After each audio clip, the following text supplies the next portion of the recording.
과거에 익숙했었던 높은 수익률의 시대는 끝났고 이제 훨씬 낮은 수익률의 시대로 접어들고 있다는 것이 명확해 보이기 때문입니다.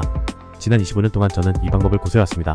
현재 시장의 P는 약 25배 수준인데 만약 P가 18배 수준으로 하락한다면 현재 6%의 투자 수익률은 P평가 절하로 인한 2% 감안 시 약 4%의 투자 수익률로 하락할 것을 예상할 수 있습니다.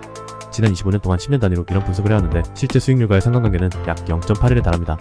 저는 그런 영구적인 고점을 믿지 않습니다. 향후 10년간 주식시장의 수익률은 약 4%에 머물 것으로 예상됩니다.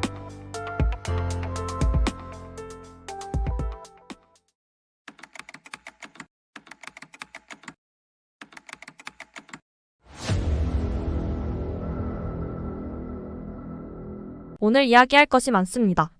우선 최근 10년의 요약부터 시작해 볼까요? 우리가 배운 교훈은 무엇이고 현재는 어떤 상황에 놓여 있을까요? 금융위기 이후의 세상에서 말이죠. 그 질문을 하기에 지금이 적기라고 생각합니다. 왜냐하면 우리가 전문가라 자처할지라도 아무것도 모를 수 있다는 사실을 항상 기억해야 하겠지만요. 과거에 익숙했었던 높은 수익률의 시대는 끝났고 이제 훨씬 낮은 수익률의 시대로 접어들고 있다는 것이 명확해 보이기 때문입니다. 이러한 변화가 어떻게 전개될지는 아무도 모릅니다. 저는 시장이 상당히 아니 정확히 말하면 심각하게까지는 아니지만 꽤 과대평가되었다고 생각하는 입장입니다. 만약 이 판단이 맞다면 두 가지 결과 중 하나가 일어날 수밖에 없습니다. 아주 낮은 수익률이 오랫동안 지속되거나 시장이 30%, 40%, 심지어 50%까지 큰 폭으로 하락한 후에야 이전의 좋은 시절의 수익률로 돌아가게 될 것입니다.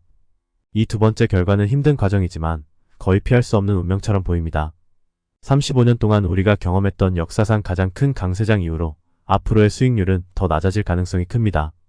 이 강세장에서 S&P 500은 연평균 12%의 수익률을 기록했는데 이는 단순한 수학적인 계산으로 35 내지 40년 전에 S&P 500에 투자한 1달러가 지금은 60달러가 되었다는 뜻입니다. 이것은 투자자의 천재성 때문이 아니라 시장 그 자체의 결과입니다. 그런데도 뮤추얼 펀드 산업이 인덱싱의 도전을 어떻게 견뎌냈는지 궁금해질 때가 있습니다.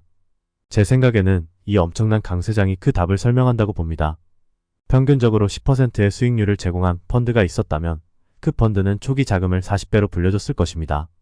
1달러가 60배로 불어난 시장의 성과와 비교하면 부족해 보일 수 있지만 대부분의 투자자들은 이를 확인하지 않습니다. 1만 달러를 4만 달러로 불려주는 펀드 매니저라면 투자자들에게 평생 믿음을 얻을 것이고 그 매니저는 천재로 여겨질 것입니다. 하지만 사실 그는 시장 성과에 비해 크게 뒤처진 것입니다. 여기에서 배울 수 있는 중요한 교훈 중 하나는 나무가 하늘까지 자랄 수는 없다는 것입니다. 저는 이 점에 대해 꽤 확신하고 있습니다. 하지만 이 업계에서 확신은 흔하디흔한 것이죠. 이제 저의 방법론에 대해 잠깐 이야기해 보겠습니다. 이 방법론은 매우 훌륭하고 인기 있지만 저 외에는 아무도 사용하지 않는 방식입니다. 지난 25년 동안 저는 이 방법을 고수해왔습니다. 이는 예측 이후 실제로 무슨 일이 일어났는지를 기반으로 합니다. 저는 시장 수익률을 두 가지 요소로 나눕니다. 하나는 투자 수익이고 다른 하나는 투기 수익입니다. 투자 수익은 오늘날의 배당 수익률과 앞으로 얻을 수 있는 이익 성장률로 구성됩니다. 이익 성장률의 과거 평균은 약 5%였고 6 내지 7%까지 올라갈 수도 있지만 대공황이 발생하지 않는 한 이보다 크게 달라지지는 않을 것입니다. 현재 저는 장기 평균으로 약 5%의 이익 성장률을 사용하고 있습니다. 따라서 오늘날의 배당 수익률 2%와 제 추정치를 합하면 투자 수익률은 약 6 내지 7%로 나옵니다. 문제가 되는 부분은 투기 수익입니다. 투기 수익은 시장의 P 변화를 측정해 판단할 수 있습니다.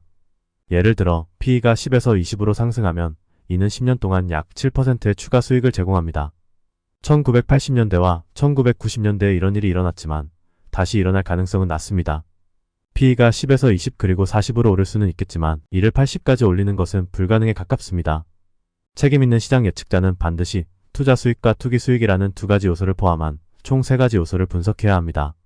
따라서 시장 수익률이 12%에 이를 것이라는 예측 대신 현재의 배당 수익률과 이익 성장률 그리고 시장 평가에 대한 제 의견을 종합해 계산해 보겠습니다. 현재 시장의 P는 약 25배 수준인데 이는 갭 기준 이익에 기반을 둔 것입니다. 운영 이익은 더 높게 나타나지만 이익의 부정적인 요소를 제외한 수치라 다소 왜곡될 수 있습니다. 만약 P가 18배 수준으로 하락한다면 현재 6%의 투자 수익률은 P평가 절하로 인한 2% 감안 시 약 4%의 투자 수익률로 하락할 것을 예상할 수 있습니다. 지난 25년 동안 10년 단위로 이런 분석을 해왔는데 실제 수익률과의 상관관계는 약 0.81에 달합니다. 물론 큰 오차도 있었습니다. 첫 예측이 가장 부정확했는데 1990년대에 11%의 수익률을 예상했지만 실제로는 18%였습니다. 하지만 2003년까지 13년간의 평균 수익률은 11%로 조정되었습니다. 현재 가장 중요한 질문은 시장의 P가 평균으로 회귀할 것인지 아니면 새로운 고점을 계속 유지할 것인지입니다. 1929년 대공황 직전의 혹자는 영구적으로 높은 고점을 언급하였습니다만 저는 그런 영구적인 고점을 믿지 않습니다. 그러나 언제 이 고점에서 떨어질까요? 그리고 무엇이 이를 촉발할까요? 이런 질문에 대해서는 전혀 답할 수 없습니다. 시장의 수익률은 낮아질 가능성이 크며 향후 10년간 주식시장의 수익률은 약 4%에 머물 것으로 예상됩니다. 이는 현재 블랙록과 뱅가드 같은 주요 기관들이 예측하는 수치와 비슷합니다. 마지막으로 자산 배분에 대한 조언을 드리자면 벤저민 그레이엄의 현명한 투자자를 읽어보세요. 그는 자산 배분에 대해 이렇게 조언했습니다. 주식은 최소 25%에서 최대 75%를 보유하고 채권으로 나머지를 채워라. 이를 기본으로 큰 조정은 가능하면 피하며 투자하는 것이 좋습니다. 헌데 이 조정을 도와주는 과학적인 방법은 없다는 한계를 인지하시기 바랍니다.